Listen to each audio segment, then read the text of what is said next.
اعوذ باللہ من الشیطان الرجیم بسم اللہ الرحمن الرحیم۔ یہ امام حسن بصری کا ہے، کنٹینیو کریں گے، آدھا پارٹ تو کر چکے ہیں۔ آتش پرستوں کا قبول اسلام، یہ تذکرہ ہے امام حسن بصری۔ حضرت امام حسن بصری کے پڑوس میں شمعون نامی ایک آتش پرست رہتا تھا۔ جب وہ بیمار ہو کر مرنے لگا اور اس پر عالم نزع طاری ہوا تو لوگوں نے آپ کو خبر دی۔ آپ اس کے پاس تشریف لے گئے اور اس کے سرہانے کھڑے ہو کر فرمایا کہ اے مشرک، ساری زندگی تو تیری آتش پرستی میں کٹی، اب بھی خدا سے ڈر اور اسلام قبول کر لے تاکہ خدا تجھے بخش دے۔ امام حسن بصری نے شمعون کو کہا تو شمعون نے کہا کہ اے خواجہ، اے سردار، اے سید، اے خواجہ کہ دو باتیں مجھے مسلمان ہونے سے روکتی ہیں۔ ایک تو یہ کہ مسلمان دولت دنیا کو برا کہتے ہیں پھر بھی اس کے پیچھے دوڑتے ہیں۔ ایک بات تو یہ ہے کہ مسلمان دولت دنیا کو برا کہتے ہیں اور پھر اسی کے پیچھے دوڑتے ہیں۔ یہ ایک بات مجھے بری لگتی ہے، شمعون نے کہا خواجہ امام حسن بصری سے، اور اس کی طلب میں مرتے ہیں۔ یعنی وہ دو چیزیں مسلمانوں کی مجھے بری لگتی ہیں، شمعون نے کہا، اس لیے اسلام قبول نہیں کرتا۔ پہلی تو وہ دولت دنیا کو برا سمجھتے ہیں مگر اس کے پیچھے دوڑتے ہیں اور اس کی طلب میں لگے رہتے ہیں، خدا کی طلب میں نہیں لگے رہتے۔ دوسرے یہ کہ لوگ موت کو برحق جانتے ہوئے بھی، یعنی موت کو امر حق جانتے ہوئے بھی اس کے لیے کچھ نہیں کرتے۔ مسلمان جو ہے موت کو امر حق جانتے ہیں مگر اس کی تیاری نہیں کرتے اور آئندہ کی کوئی تصویر نہیں سوچتے، یعنی آگے کیا ہوگا اس کی تیاری نہیں کرتے۔ حضرت خواجہ نے فرمایا کہ مسلمان اگرچہ ایسا کرتے ہیں، خواجہ امام حسن بصری نے شمعون کو جواب دیا، اگرچہ مسلمان ایسا کرتے ہیں مگر خدا کی وحدانیت کے تو دل سے قائل ہیں اور اس کا شریک کسی کو نہیں بناتے۔ مسلمان بے شک ایسا کر رہا ہے لیکن خدا کی وحدانیت کے قائل ہیں، یعنی حقیقت خدا کے، اور اس کا شریک کسی کو نہیں بناتے۔ اگر وہ گناہ کرتے ہیں تو توبہ بھی کرتے ہیں۔ امام حسن بصری نے بتایا کہ بھئی مشرک نہیں ہے مسلمان، اور جب وہ گناہ کرتے ہیں تو مسلمان توبہ بھی کرتے ہیں اور پھر ان کا پروردگار انہیں بخش دیتا ہے۔ اور جب مسلمان کوئی سچے دل سے توبہ کرتا ہے، توبہ نصوح، تو اللہ ان کا پروردگار انہیں بخش دیتا ہے۔ تو تم نے ساری زندگی آتش پرستی میں گزاری ہے۔ پھر شمعون سے کہا کہ شمعون، تم نے ساری زندگی آتش پرستی میں گزاری ہے، میں جب جانوں کہ تم اپنی انگلی آگ میں ڈال دو اور وہ اسے نہ جلائے، اگر تم نے ساری زندگی آتش پرستی کی ہے تو تم ایک انگلی آگ میں ڈال کے بتاؤ، اگر وہ تمہیں نہ جلائے تو تم نے تو اس کی پوجا کی ہے، تمہیں کیسے جلائے گی؟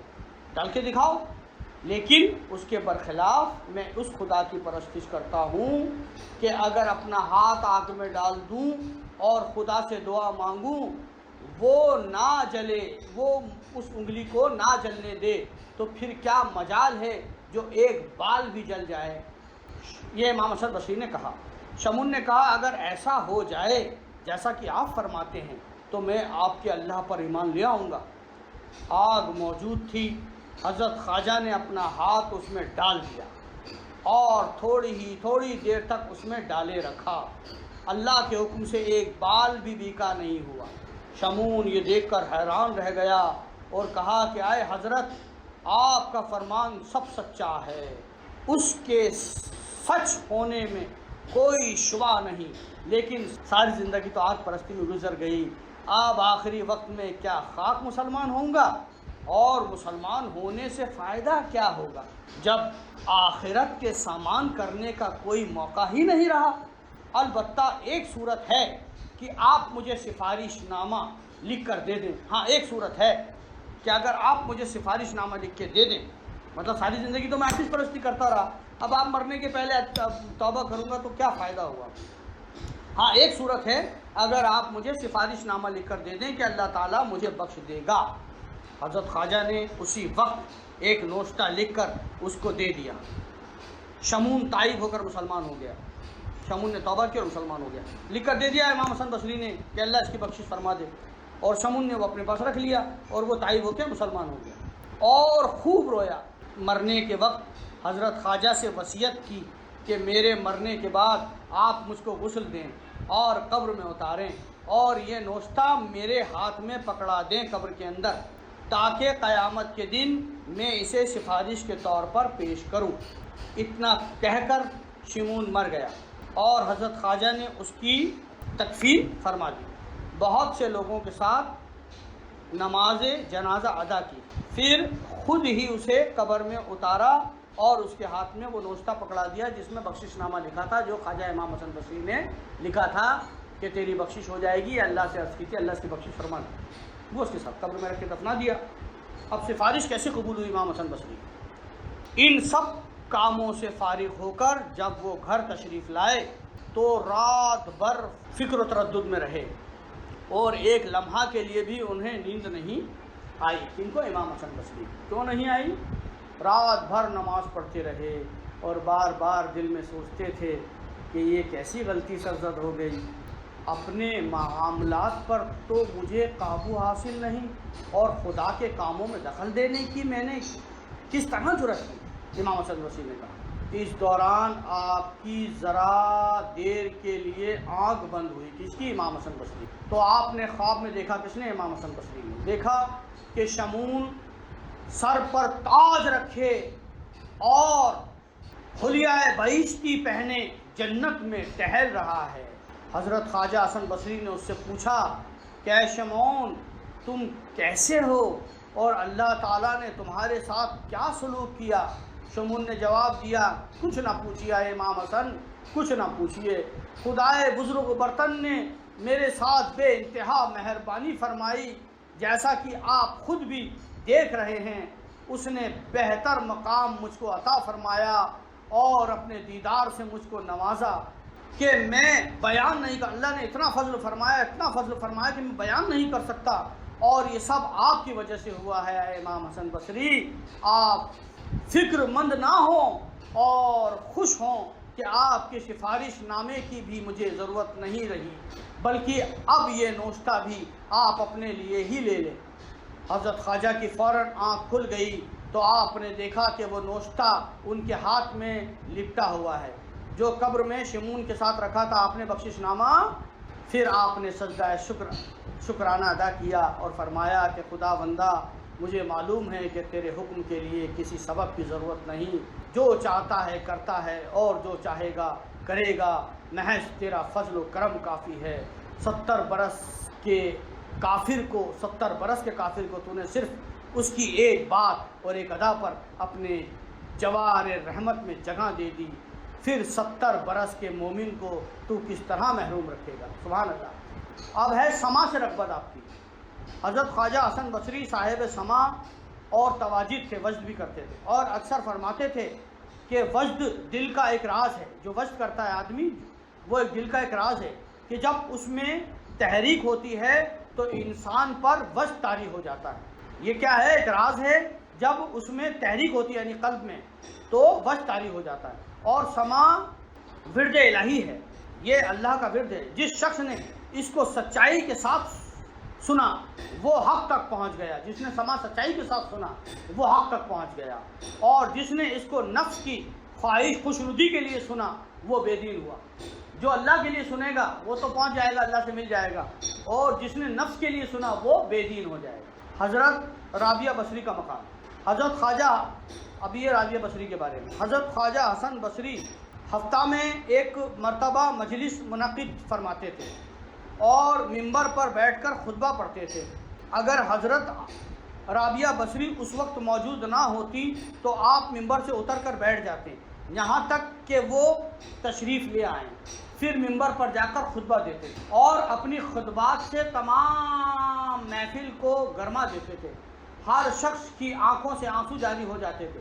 ہمارے چشتی بزرگوں میں صرف ایک ہی وائز ہوئے ہیں اور وہ امام حسن بصری، اس کے بعد کسی نے واعظ محفل نہیں سوائے امام حسن بصری کی، اور کسی نے نہیں، یہ ایک ہی وائز تھے۔ پھر آپ حضرت رابعہ بصری کی طرف مخاطب ہو کر فرماتے، آپ پھر فرماتے کہ اے نقاب پوش خاتون، یہ سب دل کی گرمی تمہاری وجہ سے ہے۔ لوگوں نے پوچھا اے خواجہ، اتنے درویش اور اتنے بزرگان دین آپ کی مجلس میں حاضر ہوتے ہیں، لیکن آپ جب تک حضرت رابعہ بصری تشریف نہیں لاتی خطبہ نہیں دیتے۔ حضرت خواجہ نے جواب دیا، جو جھول ہاتھیوں کے لیے بنایا جاتا ہے وہ چوٹیوں کے لیے موضوع نہیں ہوتا۔ سبحان اللہ۔ حضرت رابعہ بصری کی معرفت الہی میں کیا کمال حاصل تھا رابعہ بصری کو۔ سچ ہے وہ جس کو دیتا ہے بے حساب دیتا ہے، ان اللہ یرزق من یشاء بغیر حساب واللہ خیر الرازقین۔